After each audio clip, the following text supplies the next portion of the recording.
고품격 독서 권장 프로젝트 책 소개 반갑습니다. 고현준입니다. 네, 김상혁입니다. 안녕하세요. 반갑습니다. 시 쓰는 오은입니다. 네, 반갑습니다. 그러니까 이제 게스트들 올 때마다 그 분위기가 많이 달라요. 그리고 뭐 녹화 시간이 오전이냐 오후냐에 따라서도 다르고, 우리 오은 시인에게 오전 10시란? 숙취에 헤매는 시간이죠. 쉽지 않네요, 사는 게. 자, 오은 시인이 오늘 나와주셨고, 뭐, 오은 시인을 많은 분들이 알고 계시겠습니다만, 그러니까 오은 시인의 그 캐릭터에 대해서 저 사람이 원래 저런 사람이다. 아니면 연출된 어떤 삶을 살고 있다. 다 연출된 삶을 살고 있지 않나요? 아니, 고현준 선생님도 방송 많이 하시지만 방송이라고 선생님이라고 그러지 마. 누가 보면 이상하게 느껴지지. 긴장을 해서 좀 젊어 보이지만 나이가 조금 있습니다. 네. 하지만 방송 들어가면 그래도 거기에 맞는 또 옷을 입고 하시는 거잖아요. 마찬가지인 것 같아요. 강의할 때, 방송할 때, 시 쓸 때, 친구들하고 어울릴 때, 숙취가 있을 때 이렇게 다른 어떤 가면을 쓰고 살고 있는 것 같습니다. 우리 김상혁 시인하고는 두 분이 인연이 제법 깊으시잖아요? 깊긴 하죠. 10년 전에 봤으니까. 근데 저도 처음에 그때 처음 보고 깜짝 놀랐죠. 과연 얘의 본 모습인가. 너무 이상했기 때문에 처음에는. 첫인상이 어땠어요? 여기도 엉망이었죠, 엉망이었어. 김상훈 시인이 나온 대학교 남성 시인들이 조금 문제가 있어요. 보수적인 어떤 그런 게 강해가지고. 괜찮네요. 오늘 첫 시작 분위기가 높지 않습니다.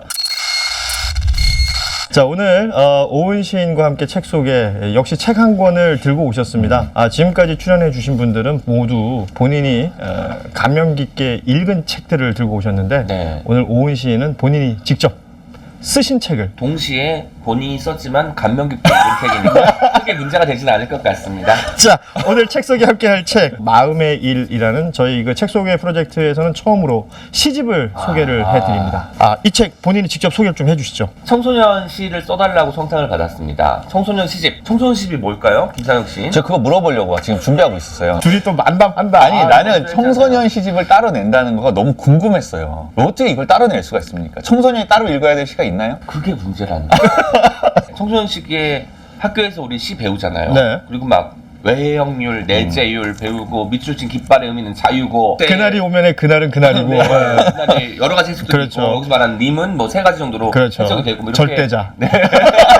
그리고 사랑하는 연인 그냥 해석이 되는 것들을 배우다 보면 시가 싫어진단 말이에요. 근데 그 와중에 교훈을 주는 시를 읽으면 너무 싫을 것 같은 거예요. 그래서 저는 내가 그때 그 시절 어떤 것을 느꼈고 그리고 어떻게 생활했는지를 기록해야겠다. 오은 시인의 청소년기. 그래서 그때 이제 경험들을 반추해서 썼던 시집이 마음의 일이라는 시집입니다. 이게 지금 이 한 편으로 끝나는 게 아니라 지금 시리즈가 이어지고 있는 것 같아요? 네네, 이게 30번째 시선이고요. 이게 그 전에 그러니까 29권이 나왔다고 하는데 여러분 마음의 일만 기억하시면 될 것 같아요. 왜냐면 제가 오늘 나왔으니까 일단은 30번부터 시작하셔서 역주행이라고 하죠.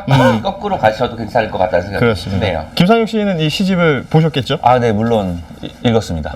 어떻든가요?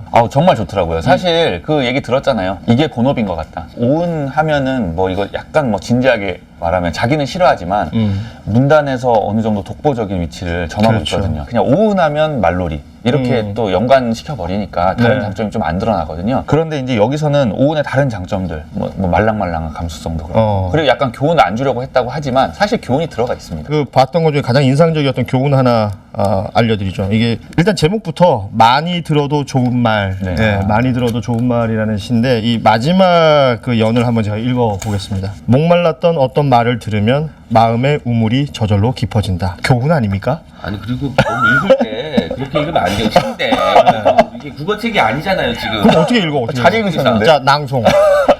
낭독 못하기로 엄청 유명한데. 어떤 말을 들으면 마음의 우물이 저절로 깊어진다. 똑같네요.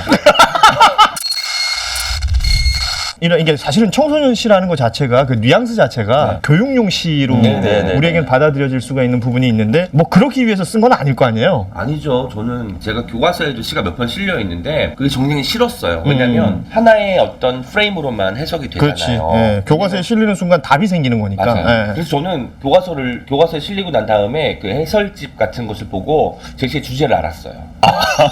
시 주제를 그렇지. 알려주잖아요. 근데 그건 김소월 시인도 한용운 시인도 똑같았을 거예요. 제가 대중매체의 자극성에 대한 비판을 하는 시인이라고 몰랐는데 그런 시인이구나. 처음 알았습니다. 김상혁 시인은 이 뭐 여러 편의 시가 있습니다만 그 좀 인상적이었던 시가 있다거나 소개해 주실 만한 게 있다면요? 하나는 33페이지에 저도 좋아하는 시입니다. 33페이지. 넌 참 잘 웃는다. 사람을 기분 좋아지게 만들어. 라고 하니까 누가 이렇게 친구가 말해주니까 나도 잘하는 게 있다. 하나는 적어도 하나는. 그리고 그것은 아주 중요하지. 그러니까 웃는 거. 그러니까 오은 시인이 잘하는 거 스스로 웃는 거라고 말을 하는 것이죠. 지금 여기 시 화자와 좀 동일시하면 안 돼요. 네. 시적 화자가 다 뭐 시인 자신은 아니잖아요. 그렇죠. 아니죠. 쓰시나요? 아닙니다. 그렇게 영화관 안 같은 죄송합니다. 거니까. 죄송해요. 죄송하고요. 대충 던져놓으니까 둘이서 잘 이런 거 좋아요. 김상혁 시인이 보시기에는 어때요? 그러니까 시인 오은을 먼저 아셨을 테고. 네. 제가 시인 중에서 제일 바쁜 사람 2사람 꼽을 때 항상 들어가는. 한 명은 김민정 씨. 김민정. 근데 항상 들어가서 제가 물어봤어요. 너 그러면 휴식 시간에 뭐 하냐? 그때 오은 시인이 뭐라 그랬냐면 자기는 휴식 시간에도 가만히 있지 못한다고. 뭔가 책이라도 읽어야 된다. 그냥 가만히 누워서 그냥 가만히 정말 우리가 그냥 시체 상태로 있는 거 그걸 못한다고 하더라고요. 그래서 그러니까 멍 때리는 거 이런 거? 그런 걸 잘 못하고 뭔가를 해야 된다. 그래서 그게 여기 또 시에도 나오더라고요. 네. 구절에. 그 주변이 산만한 어린이 뭐 이런 느낌인가요? 그렇죠. 초등학교 3학년 때인가 4학년 때인가 네. 주의가 산만하나 어휘력이 풍부하다. 이 A와 B가 뭔 연관이 있는지 모르겠어요. 주의가 산만한 것과 어휘력이 풍부한 것이 뭔 상관인지 모르겠지만 선생님이 좋은 것도 하나 써줘야 되니까. 아니 그 선생님이 봤을 때 얘는 겁내 떠들고 다니는 거야. 그런 거지. 그냥 돌아다니면 주의가 산만함이라고 썼을 텐데 그 와중에 겁내 떠들고 다녔던 거야. 그러니까 어휘가 풍부하다고 쓴 거야. 통신표에 썼던 저도 주의 산만하다. 주의 산만하다? 항상 주의 산만하다. 여러분 시인이 되고 싶으십니까? 주의가 산만해져야 됩니다. 하지만 좋은 시인이 되고 싶으시다면 어휘력이 풍부하다. 산만하나 어휘력이 풍부하셔야 됩니다. 자연스럽게 어휘력 얘기가 나왔으니까 네. 시를 쓴다는 건 신말에 대한 어떤 그러니까 자기만의 생각, 철학 이런 게 또 있는 거 아니에요? 어려운 단어, 그러니까 막 난생 처음 접하는 단어를 시에 쓰는 거를 의도적으로 배제하는 것 같아요. 그러니까 아하. 내가 이렇게 단어 많이 알고 있어. 이게 아니라 우리가 일상에서 듣거나 사용하는 단어에 새로운 면을 보여주는 게 제가 할 수 있는 일 같고 제가 잘하는 일 같아서 그런 부분에 신경을 많이 쓰는 편이고 처음 보는 단어, 생경한 단어 이런 것들을 쓰는 거는 극도로 좀 꺼리는 편입니다. 시를 잘 쓴다는 건 어떤 거죠? 일상적인 것, 매일매일 보는 것에서 새로운 것을 찾아내는 눈이 제일 필요한 것 같아요. 눈. 네, 매일매일 집에 다니는 길 이런 것들을 유심히 들여다보는 사람, 그리고 사람들의 말을 허투루 흘려듣지 않는 사람이 그 새로운 것을 발견할 확률이 높은 것 같아서 저는 익숙한 데서 낯섦을 발견하는 그런 능력을 가진 사람이 문학을 하는 것 같고 시를 쓰거나 소설을 쓰는 것 같다는 생각을 하고 있습니다. 자 교수님 어떻습니까? 이런 정도의 저 답이면. 먼저 갈게요. 그냥. 교수님 이러시면 안 되죠. 아니 그냥 크게 봤을 때는 뭐 예를 들어 이렇게도 나누잖아요. 발명의 시가 있고 발견의 시가 있다고. 발명은 이제 뭐 우리가 흔히 말하는 뭐 난해한 시, 어려운 시, 어떤 새로운 문장을 발견해내고 세계관을 뭐 보여주고 이런 시. 막 오감도 같은 그런 거? 그렇죠. 아주 뭐 기계적으로 나오잖아요. 그럴 수 있습니다. 어떡하니? 너무 거슬러 올라가니까 내가 당황했어. 두 가지로 나눌 수 있겠는데 발견의 시는 이제 오은 시인처럼 뭐 주변에 대해서 따뜻한 시선을 던져서 그들의 뭐 삶에서 새로운 걸 발견해낸다든지. 좀 발명 못 하고 있어요? 경계선에 있죠. 제가 이번에 보면서 느꼈어요. 이 시인이 발명의 시인만이 아니라 정말 타자에 대해서 기본적으로 따뜻한 마음을 가지고 있고 정말 관심이 많은 시인이네요. 원래는 발명의 시인이었어요, 제가? 그렇죠, 사실은. 시인. 참 이게 멋있는 직업이다 싶으면서도 굉장히 좀 난해한 직업일 것 같기도 하거든요. 직업은 될 수 없습니다, 여러분. 그래요? 직업은 될 수 없죠. 시를 써서 먹고 살 수 있는 사람이 2명? 또 2명인가요? 누구예요? 김민정 오은이야? 박준인 것 같고 한 명은 박준 시인이고 박준이고. 시만 박준 써서. 시인 얘기를 해도 되는지 모르겠는데 하세요. 박준 시인도 시만 써서 먹고 살 수 있어요? 그것도 모르겠네요. 그것도 모르잖아요. 왜냐면 시집을 매년 내는 게 아니잖아요. 그러니까 말 그대로 시를 쓰고 이 시로 인해 생긴 어떤 수입으로 네. 생활을 영위할 수 그렇죠, 있느냐. 그렇죠. 그게 힘들어요. 불가능하다고. 그래서 저는 직업이 아니라 상태라고 말을 하고 있어요. 상태. 시를 쓸 때는 시인일 수 있지만 보통은 생활인으로 사는 거죠. 직업으로의 네. 시인이라고 생각지 않는 거예요? 예. 그 생활의 잉여에 시를 써야 된다고 믿는 사람이에요. 시는 정말 돈이 안 되기 때문에 오히려 그때 더 순수한 마음으로 투명한 마음으로 접근할 수 있거든요. 내가 이 시를 써서 뭐 대중적으로 큰 인기를 얻겠어가 아니라 그냥 생활의 잉여에서 나오는 어떤 시간이든 노력이든 이런 것들을 드리는 거죠. 이거는 김상혁 시인 입장에서는 어때요? 보면 시를 강의를 하셔야 되잖아요. 그럼 이 강의를 들으시는 분들 입장에서는 약간 좀 혼란스러울 수도 있겠는데요? 생활의 잉여로 시를 쓴다라고 하면은 뭔가 잉여라고 하니까 그 뉘앙스 때문에 약간 부차적인 느낌이 들지만 약간 나머지 공부 같잖아요. 네, 나머지 같은 느낌이지만 사실은 저는 삶을 지탱하고 삶을 중요하게 만들어주는 게 잉여라고 생각하거든요. 그러니까 삶의 잉여를 나머지 부차적인 거라고 생각하지 마시고 그거 자체가 어떻게 삶을 이끌어가는 어떤 비어있는 공백인데 핵심 같은 것. 그게 삶이다 오히려. 네. 그렇게 보시는 게 맞을 것 같아요. 어머니한테 등단 소식을 알렸을 때 처음에 한 말이 뭔지 아세요? 축하해가 아니에요. 시는 취미로서.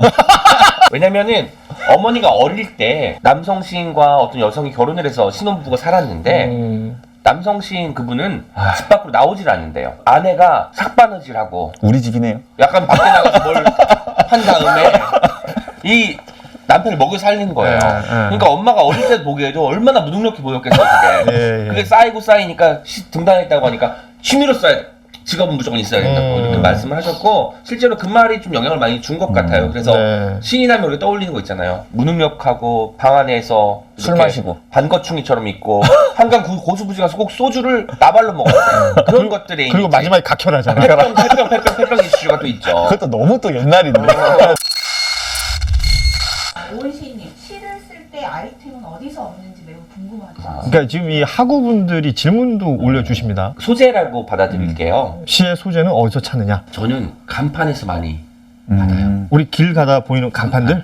그러면 어느 순간 낯선 게 보여요. 왜 저런 단어를 썼지? 이런 것들을 메모를 해놔요. 그러면 다음날에 보면 이걸 왜 적어놨지? 하는 게 있는데 그 중에 살아남는 것들이 제목이 되는 경우가 많고 아이들이 뛰어노는 광경 같은 것도 사진으로 찍진 않고 이걸 메모해놔요. 왜냐면 그게 더 생생해요. 그렇지, 그 사진은 글자로. 맥락이 없을 수가 있거든요. 그리고 실제로 눈으로 보는 거랑 사진으로 봤을 때는 다른 경우가 그렇죠, 있잖아요. 그때 몇 월 며칠 몇 시였고 어떤 공원에서 아이들이 이런 말 하는 걸 들었다라고 할 때 그때 풍경이 더 생생하게 떠오르기 때문에 메모를 많이 한 사람이 시를 쓸 수 있는 가능성이 높아진다고 보는 편입니다. 메모. 지금 핸드폰에 있는 메모 중에 하나만 읽어주실 수 있으세요? 정말 특이한 거예요. 시인으로서도 보면. 저는 어떤 걸 봤냐면 최근에 할아버지 할머니가 버스 정류장에 나란히 앉아가지고 이야기를 하는 거를 들었어요. 할머니께서 할아버지를 약간 퉁박을 하시는 거예요. 당신은 아직도 이거 버릇을 못 고쳤네 라고 하는 게 보니까 이게 1년, 2년이 아니라 10년, 20년, 30년, 40년 같은 느낌이 들어서 그때 했던 메모가 삶은 순간이 아니라 평생이다. 꿈은 한 번에 이루어지는 달성이 아니라 과정에 있다 라고 썼던 것 같아요. 그러니까 사진을 찍어 놓으면 그냥 노부부네요 이렇게 생각할 수 있지만 그때 그 풍경을 가지고 들었던 이렇게, 이야기가 기억이 나고. 이렇게 문장을 바꿔 놓으면 그게 이제 그 풍경이 더 생생해지고 그 순간이 정말 아로새겨지는 과정 같다는 생각이 드네요. 여러분 메모 많이 하세요. 메모 많이 하는 건 어떠한 형태로든 뭐 시를 쓰는 것뿐만 아니라 어떠한 형태로든 이 자신의 삶을 약간 그레이드 업 시키는데 분명히 도움이 되는 것 같아요. 21세기 대한민국에서 가장 바쁜 시인 중에 한 명인 오은 시인과의 책 소개 시간이었습니다. 오늘 이 시간 어떠셨습니까? 늘 어딘가에 새로 갔을 때 그때 그 기운을 잊지 않으려고 하는데 이 스튜디오와 이 건물과 그리고 오늘 함께 했던 이 분위기를 내내 간직하면서 지낼 수 있을 것 같아요. 숙취 중에도 기억력은 오래 가는 편입니까? 저 공부 잘했습니다. 사소한 것을 잊지 않는 마음을 다시 한번 되새기면서 가는 것 같아서 오늘 좀 좋았습니다. 네. 김상혁 씨는 끝으로 하실 말씀은? 저 오은 시인 옆에서 자주 보고 이야기도 많이 나누는데 볼 때마다 특이한 시인인 것 같아요. 그러니까 특이하다는 게 나쁜 뜻이 당연히 아니고 아까 뭐 메모하는 거 그리고 아마 어디서 소재를 얻으세요? 라고 말했을 때 간판에서 얻습니다. 이렇게 대답을 할 수 있는 거 여러 가지가 오은 시인의 창작법하고 매우 연관이 또 깊기도 합니다. 오은 시인과의 시간은 이렇게 마무리하도록 하겠습니다. 지금까지 시청해주신 여러분 고맙고요. 다음 이 시간에는 또 어떤 분이 나오게 될지 기대해 주십시오. 지금까지 책 소개였습니다. 여러분 고맙습니다. 감사합니다.